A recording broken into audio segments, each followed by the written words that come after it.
Hello, everyone. Next slide, please. I'm going to tell you about a skills transfer project, which we've been doing in the PPN Midlands team. Now, I need to do a bit of background, really, just to give some context. So going back to 2016, there was a big research project undertaken in the West Midlands called PROMPT, which I know many of you will be familiar with, psychological research on meaningful and purposeful training. Now, the PROMPT project was quite an extensive piece of work, which culminated in a website that was embedded on Health Education England's website. So the context really being that, our role as the PPN was to try and step in and support with retaining some of the good practice that was on this website. And in particular, there was a section around skills transfer. So the whole PROMPT project was a much bigger piece of work, looking at what psychological skills were needed across the mental health workforce. We thought the skills transfer model in particular, that was part of PROMPT, was something that really needed to be retained because, as we've heard this morning, with all of the new roles that are coming into the NHS workforce, there is a need for that. And this was particularly focusing on upskilling, but the principles apply across the board, really. It's all about the skills and prerequisites that are needed to affect behaviour change. So we had support from our regional workforce transformation and education lead to do a piece of work, and that was under the banner of the PTS MHP work stream, but again applies across the board. So we came up with a bit of a project plan, which was to rework the skills transfer part of the PROMPT website into an accessible format to attract a broad target audience. And to take that forward, we established a stakeholder group, which included subject matter experts and an expert by experience. He couldn't be here today, unfortunately. He was going to do this with me, but he's recently bought a puppy, so he couldn't leave his puppy. Priorities. I said, Paul, surely you can get someone to look after your puppy. But we should have got a picture of the puppy. I know, I should have had a picture of the puppy. But anyway, Paul's puppy for another day.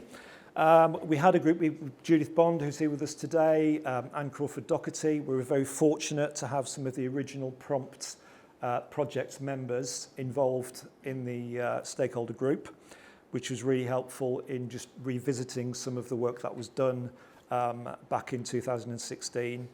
And we did a rapid review of the literature just to check that there was nothing new that had emerged in terms of learning theory that we might want to consider and build into the programme. There wasn't a huge amount, other than there was some bits around, different sort of learning through technology, which we've kind of incorporated into the programme that we've developed. So we're going to refresh the website, use the original principles and present the information from the skills transfer bit of the website as an e-learning format. We thought that would be the best way to preserve the content, to make it a bit more future-proofed. So we commissioned a provider to support us with that, to build the content, which was done in Articulate Storyboard, I think it's called, one of the popular e-learning formats.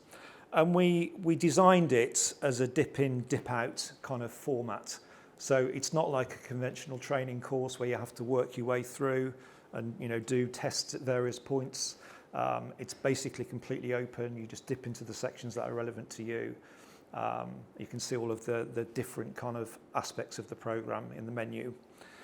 So I am going to show you a demonstration of it in a minute, so it will make sense, I promise. So we had to consider, I guess, the broader context as well in terms of, we're building this resource, where's it going to sit? The original reason for building it was because of the changes within healthcare and with the HEE website eventually disappearing. We were looking at putting it on the e-learning for healthcare platform, which I know many of you will be familiar with. But it seems that that will be at some point merging into the NHS Learning Hub. So we're looking to host it on the NHS Learning Hub. And that kind of prompted us to think a little bit about, well, if we put it on there as a standalone resource, how will people find it? So we're kind of looking with our PPN colleagues in other regions to build a psychological professionals catalogue, which will contain, any kind of relevant kind of training material, and we can pull resources through from other aspects, other parts of the Learning Hub, and signpost to external links as well. So that's a kind of adjunct to the project. So it does say on the agenda that we're here to launch it today. It's kind of in a kind of almost final draft form. There's still a few tweaks to make to it. So what I've done for today is put together a bit of a kind of montage of some of the slides just to illustrate the kind of the principles. What we want to do next is test it on the NHS Learning Hub just to make sure it works properly. I won't bore you with the technical details around that, but if any of you are interested in being beta testers, please drop us an email and we can send you a link and you can test it for us. Give us your feedback. We need to pull together some accompanying resources as well, just to support the programme content. And what we're looking to do is formally launch the Skills Transfer Programme in Psychological Professionals Week.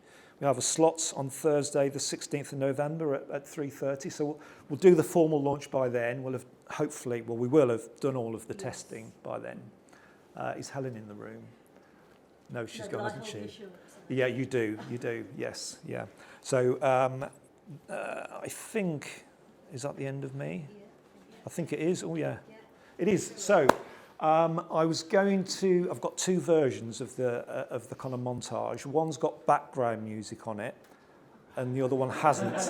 So would you like one with a bit of funky background music? Yeah, okay, we'll go funky. I thought we might, after lunch, it's kind of right, I think, to be funky. Right, so I'll let you watch the slide.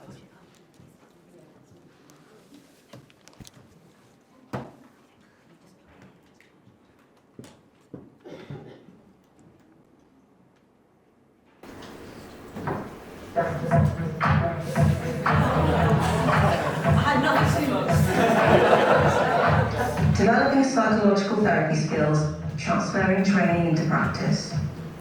This programme provides best practice information about how psychological therapy skills gained in training can be optimally applied, practiced and maintained in clinical settings, termed as skills transfer. Hi, who am I? And why am I here? I'm the person sitting with you, in person or virtually, listening to I am the person who has walked through the door, the person waiting to make that walk, or even the person who has not even realised yet they have to take those steps. When you are learning new skills, please think about me, or think about any patient you have worked with, and remember that you can and have changed for the better the lives of many people. Stage 1, preparation. This is the activity that should be undertaken before learning commences. Stage 2, learning delivery. This stage deals with the design features of transfer that should be incorporated into learning. Stage 3, post-learning. In the final stage, we cover the processes that should be in place for the consolidation and maintenance of new skills. For training that is being rolled out across a team or service in tranches, sending the staff members most likely to engage with and assimilate new learning first will help to embed new practices. Cognitive apprenticeship theory highlights the importance of internal thought processes in learning new skills and proposes that this should form part of skills learning.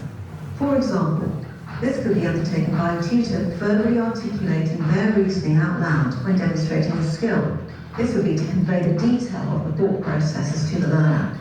This approach to observational learning helps to unpick several processes for learners to observe and understand. Blended learning approaches are becoming more advanced and accessible for learners and provide opportunities for innovations in teaching. For example, in the flipped classroom approach, learners work through online modules to learn course content, with taught classroom time used for active learning activities, group discussions, and case-based learning. How is clinical supervision currently delivered? How will you ensure that supervision space is given for transfer of clinical practice to be reviewed? Psychological professionals undertaking highly specialist training may want to ask themselves, who can support me in implementing these skills?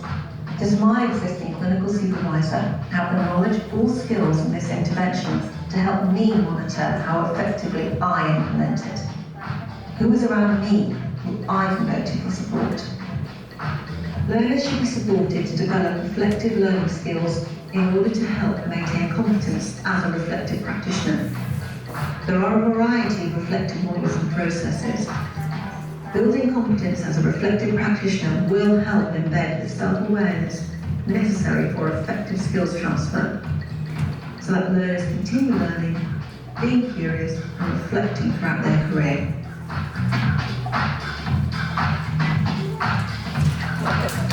We'll just get a very brief snapshot of some of the slides. I mean, the programme will last about 40 minutes in total. You might have noticed the familiar voice of the narrator, who it was great having Sunny doing that because she could assure all of the content as we did it as well. But we've still got to work through with the stakeholder group, just refining some of the messages that we've got in the programme and make sure it's as good as it can be before we launch it. So that's me. Thanks very much.